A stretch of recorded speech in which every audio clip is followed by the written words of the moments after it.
મારી સાથે પ્રચંડ અવાજથી બોલજો। ભારત માતા કી।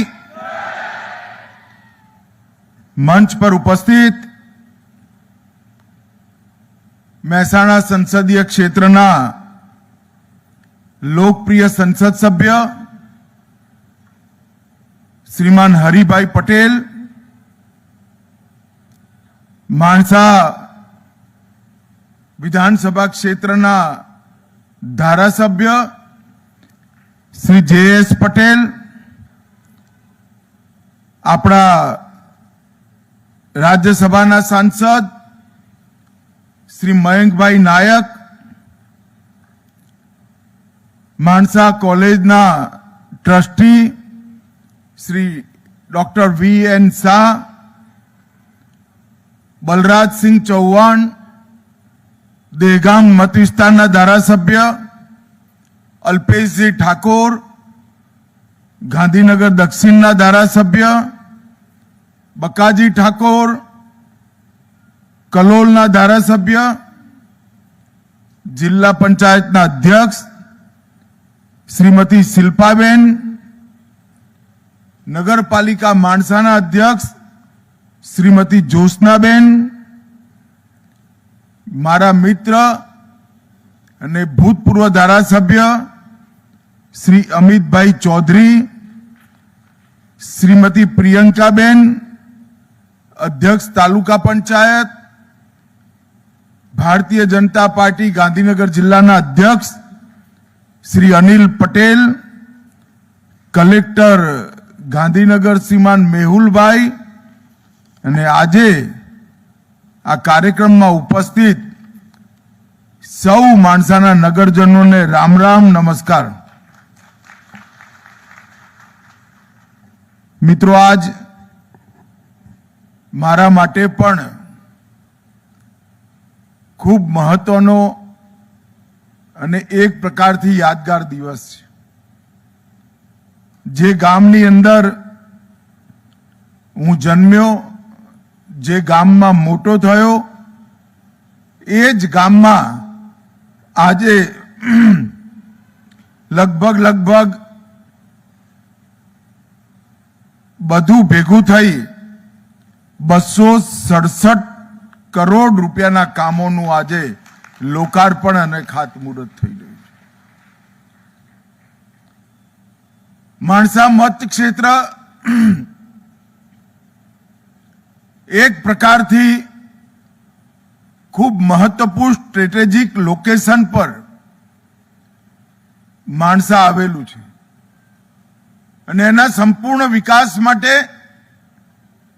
જે.એસ. અને હરિભાઈએ ભાષણ કર્યું, કહ્યું બધું અમિતભાઈ, એવું નથી ભાઈ। આ બે જણા મારી પાછળ પડે છે ત્યારે કંઈક થતું હોય છે।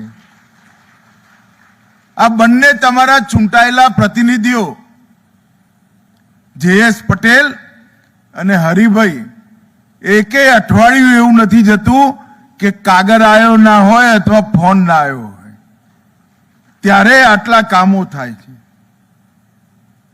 એક પ્રકારથી હું સહેજ પાછું વારી જોઉં તો માણસાને આસપાસના વિસ્તારોમાં નજીકના 3-4 વર્ષમાં કેટલા કામો થયા।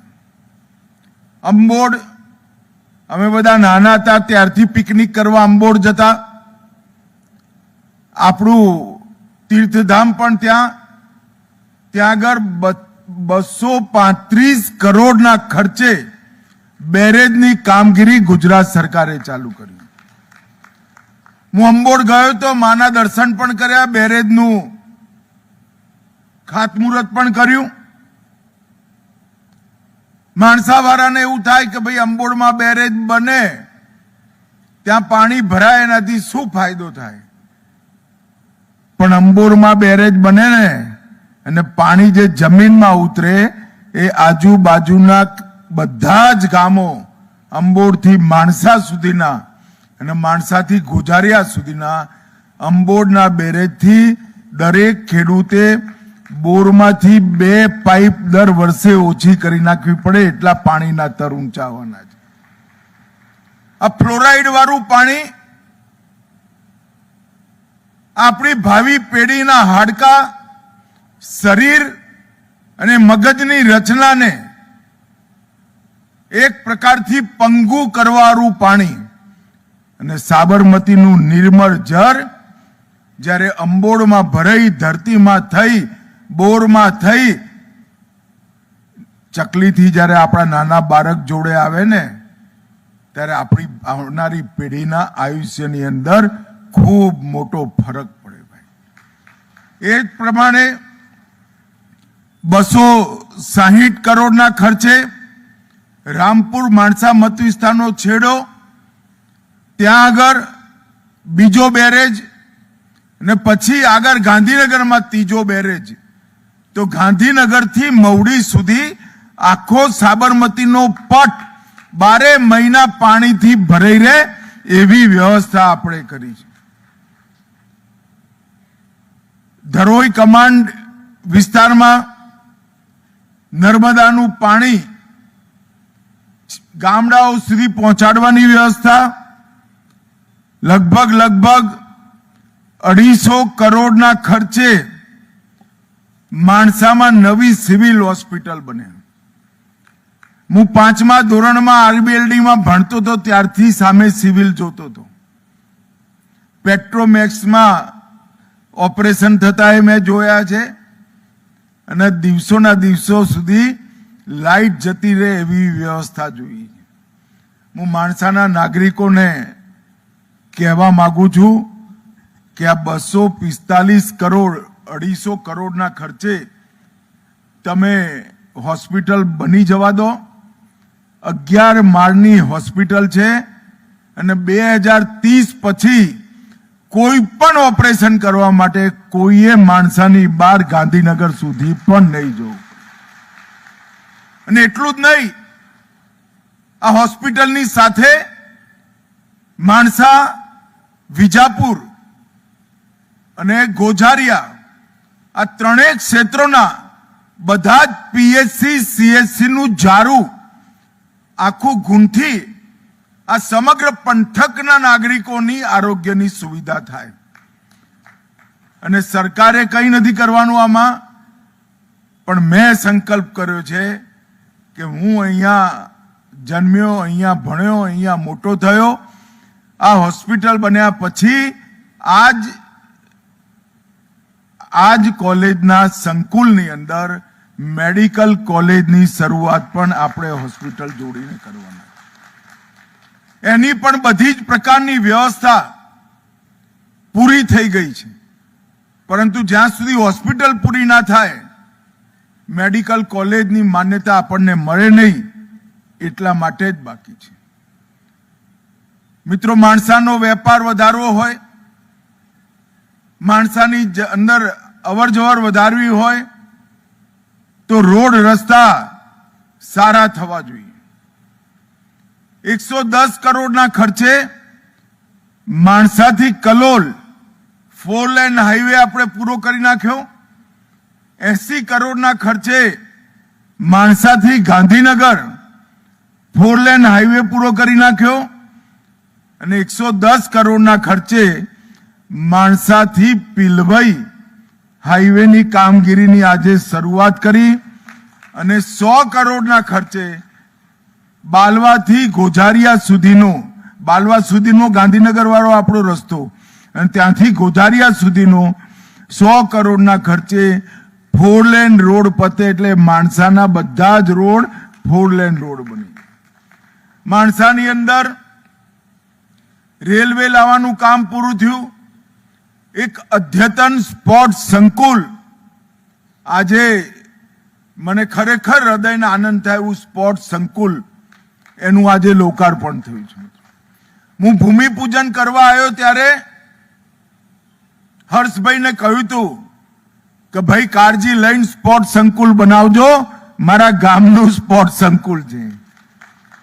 અને આજે હું ખરેખર ગુજરાત સરકારને હૃદયપૂર્વક ધન્યવાદ આપવા માંગુ છું કે અદ્યતનમાં અદ્યતન સ્પોર્ટ્સ સંકુલ આજે અહીંયા બનાવવામાં આવ્યું છે મિત્રો. અને આજે મેં કલેક્ટરશ્રીને સૂચના આપી છે, એક આધુનિક જિમ્નેશિયમ અહીંયા બનાવ્યું છે. સવારે 6 વાગ્યાથી 11 વાગ્યા સુધી ખાલી ખેલાડીઓ માટે નહીં, માણસાના નાગરિકો માટે પણ આ જીમ ખુલ્લું મૂકવાની સૂચના આપી છે. નજીવા દર ટોકન ફી લઈ માણસાના બધા જુવાનિયાઓ, બધા નાગરિકો પોતાનું સ્વાસ્થ્ય સારું રાખી શકે એવી વ્યવસ્થા કરી છે. મિત્રો, નરેન્દ્રભાઈના નેતૃત્વમાં સમગ્ર ગુજરાતની અંદર આપણે રમત ગમતનું અને સ્પોર્ટ્સનું વાતાવરણ ખૂબ સુંદર બનાવ્યું છે. આપણું અમદાવાદ સમગ્ર વિશ્વમાં ધ્યાન આકર્ષે એવું સ્પોર્ટ્સ હબ સિટી તરીકે આપણે એને વિકસિત કરીએ છીએ. અને 2030માં 117 દેશોના ખેલાડીઓ કોમનવેલ્થ રમવા માટે અમદાવાદમાં આવવાના છે. 2029માં દુનિયાની બધી જ પોલીસ અને ફાયર સર્વિસની ગેમ અમદાવાદમાં થવાની છે. અને આપણે પ્રયાસ કરીએ છીએ કે 2036માં ઓલિમ્પિક પણ અમદાવાદમાં થાય, એના માટે આપણો પૂરો પ્રયાસ. પરંતુ જ્યારે 36માં ઓલિમ્પિક થાય ત્યારે માણસાવાળાએ તો ત્યારે જ તાલી વગાડવાની જ્યારે આ સ્પોર્ટ્સ સંકુલમાં તૈયાર થયેલી દીકરી ઓલિમ્પિકનો મેડલ લઈ આવે ત્યારે આપણે આનંદ માનવાની વાત છે. ખરેખર ખૂબ સારું ઇન્ફ્રાસ્ટ્રક્ચર થયું છે. મેં દેશ અને દુનિયાના બધા જ ઇન્ફ્રાસ્ટ્રક્ચરના પ્રેઝન્ટેશન લીધા છે ઓલિમ્પિક માટે. કેટલુંક આની અંદર સુધારા વધારા કરવા જેવું છે, પરંતુ સરકારે આટલું કર્યું તો ગામવાળાએ બાકીનું કરવું પડે. એટલે મેં આજે જોતા જોતા નિર્ણય કર્યો છે કે હું CSR ફંડ લઈ આની અંદર બીજા 15 કરોડના ખર્ચે સંપૂર્ણ સ્પોર્ટ્સની સુવિધાઓ પૂરી કરી કાઢીશ. હવે જિલ્લા વહીવટી તંત્ર અને ચૂંટાયેલા ધારાસભ્ય, સંસદ સભ્યશ્રીઓની ફરજ છે કે આજુબાજુની બધી નિશાળો, બધી કોલેજો, એના ખેલાડીઓ આ વ્યવસ્થાનો ઉપયોગ કરે, પોતાનું શરીર, મન અને આત્મવિશ્વાસ મજબૂત કરે અને ખેલની દુનિયામાં પોતાનું નામ ગુજરાત લેવલે, ભારત લેવલે અને દુનિયાના સ્તર પર નામ ઉજ્જવળ થાય એ પ્રકારનો પુરુષાર્થ કરે. મિત્રો, આજે અહીંયા ફાયર સ્ટેશન, અત્યાધુનિક ફાયર સ્ટેશન અમદાવાદમાં જે પ્રકારની ફાયર સ્ટેશનની વ્યવસ્થા છે એવું જ ફાયર સ્ટેશન આપણા માણસામાં પણ આજે કરવામાં આવ્યું છે. માણસામાં નવું સર્કિટ હાઉસ અને નવા પોલીસ સ્ટેશનની ભેટ એ પણ ગુજરાત સરકારે આપી છે. અહીંયા માણસાના નગરજનો છે એમને હું કહેવા માંગુ છું કે છેલ્લા 4 વર્ષની અંદર સાતત્યપૂર્ણ પ્રયાસ કરી આપણે માણસાના જૂના માણસા સ્ટેટના 13 તળાવોને એકબીજા સાથે જોડી 12 મહિના નર્મદાના પાણીથી ભરાયેલા રહે એવી વ્યવસ્થા કરી. ચંદ્રાડુ, મલાય અને માલણ ત્રણેય જગ્યાએ પિકનિક થઈ શકે એવા સુંદર તળાવ બનાવવાની વાત છે અને એનું સંપૂર્ણ આયોજન થઈ ગયું છે. ચંદ્રાસર તળાવ તો મેં પણ પહેલી વાર જોયું ત્યારે લાગ્યું કે આ ચંદ્રાડુ છે. મેં કેટલી વાર ધુબાકા મારેલા છે અંદર. પહેલી વાર જોયું ત્યારે મને આશ્ચર્ય થયું કે એ જ ચંદ્રાસર તળાવ છે. ખૂબ સુંદર વિકાસ થયો છે. એના 15 વર્ષ સુધીના મેન્ટેનન્સની પણ આપણે વ્યવસ્થા કરી દીધી છે. 2 ઓવરહેડ ટાંકીઓ, પંપ હાઉસ અને ગટરના પાણીની નિકાલની વ્યવસ્થા, સોલિડ વેસ્ટ મેનેજમેન્ટનો પ્લાન્ટ અને વીજળીના વાયરોને અંડરગ્રાઉન્ડ કરી માણસા આપણું સુંદર દેખાય એ બધી વ્યવસ્થાઓ કરવાનું વ્યવસ્થા ચાલી રહી છે મિત્રો. પણ નગરજનોની પણ આમાં જાગૃતતા જરૂરી છે. આ બધું થયા પછી જો ઠેર ઠેર કચરો પડ્યો હોય તો ગામ કેવું લાગે ભાઈ કહો મને? અને ગામ સ્વચ્છ કોઈ બહારથી આવી ના કરી જાય. આપણે જ ગામને સ્વચ્છ કરવાનો સંકલ્પ કરવો પડે. આપણે નગરને સ્વચ્છ રાખવાનો સંકલ્પ કરવો પડે. અને જુવાનિયાઓને મારી અપીલ છે, જેસે મને કહ્યું કે અહીંયા આપણું યુવક મંડળ બહુ સરસ ચાલે છે. આ બધા તળાવો, આ સ્પોર્ટ્સ કોમ્પ્લેક્સ, આ બધું ઇન્ફ્રાસ્ટ્રક્ચર, એની વ્યવસ્થા જો ગામના જુવાનિયાઓ સારી રીતે ના જાળવે તો ના થઈ શકે. મિત્રો, આપણા સંસદ સભ્ય હરિભાઈ પટેલ અને આપણા ધારાસભ્ય JS પટેલ બંનેનો આ બધા જ વિકાસના કામોમાં સતત ફોલોઅપ અને ખૂબ મોટું યોગદાન છે. એકવાર જોરથી બંને માટે તાલી વગાડો જરા બધા. જાગૃત જનપ્રતિનિધિ હંમેશા પોતાના ક્ષેત્રનું ધ્યાન રાખતા હોય છે. અને JS અને હરિભાઈ બંને માણસાના વિકાસ અને હરિભાઈ મહેસાણાના વિકાસ માટે ભારત સરકાર, રાજ્ય સરકારમાં સતત પ્રયત્નશીલ હોય છે. મિત્રો, ગઈકાલે નરેન્દ્રભાઈ ગુજરાતથી ગયા અને એક દિવસ આગળ 11મી તારીખે એમને સોમનાથ સ્વાભિમાન પર્વની શરૂઆત કરી. 1000 વર્ષ પહેલા આપણું આ ભવ્ય સોમનાથનું મંદિર મોહમ્મદ ગિજનીએ તોડ્યું હતું. અને પછી લગાતાર અલ્લાઉદ્દીન ખિલજી, અહેમદ શાહ, મોહમ્મદ બેગડો, ઔરંગઝેબ લગાતાર આ લોકો મંદિર તોડતા ગયા, આપણે નવું બનાવતા ગયા. તોડવા વાળાને તોડવામાં વિશ્વાસ હતો, બનાવવા વાળાને બનાવવામાં વિશ્વાસ. અને સાહેબ 1000 વર્ષ પછી જુઓ, તોડવા વાળા બધા ક્યાંય ને ક્યાંય ગુમ થઈ ગયા અને સોમનાથનું મંદિર આજે પણ અડીક સોમ સમુદ્ર પર ઉભું છે. અને આ સોમનાથનું મંદિર સરદાર પટેલ, KM મુનશી, જામ સાહેબ અને આપણા પહેલા રાષ્ટ્રપતિ રાજેન્દ્ર પ્રસાદ જેવા મહાનુભાવોએ સંકલ્પ કરી પુનઃનિર્માણ કર્યું. અને સંકલ્પ પાછળનો આશય શું હતો? કે સોમનાથ પરનો હુમલો એ મંદિર પરનો હુમલો નહોતો. એ આપણા વિશ્વાસ પર, આપણા ધર્મ પર, આપણા સ્વાભિમાન પરનો હુમલો હતો. અને એનો જવાબ હુમલાથી ના હોઈ શકે. એનો જવાબ અડીક સ્વાભિમાનની રક્ષાથી હોઈ શકે. અને આજે 1000 વર્ષ પછી 16 વાર તોડ્યા પછી સોમનાથનું મંદિર ગગનચુંબી ભગવી ધજા સાથે ત્યાં જ પ્રસ્થાપિત. અને ભવ્ય સોમનાથનો કોરિડોર નરેન્દ્ર મોદીજીના નેતૃત્વમાં ત્યાં બની રહ્યો છે. અને પૂરી દુનિયાને સંદેશ છે કે સનાતન ધર્મ, ભારતીય સંસ્કૃતિ અને ભારતના લોકોની આસ્થા એને મિટાવી એટલી સહેલી નથી. એ તો સૂર્ય અને ચંદ્ર જેટલી અમર અને અમિટ છે. આ સોમનાથનું મંદિર ભારતના વિશ્વાસ અને ભારતની આસ્થાનું, ભારતના ગૌરવનું પ્રતીક છે. આખું 1 વર્ષ સોમનાથ સ્વાભિમાન વર્ષ તરીકે આપણે મનાવવાના છે. અનેક કાર્યક્રમો થવાના છે.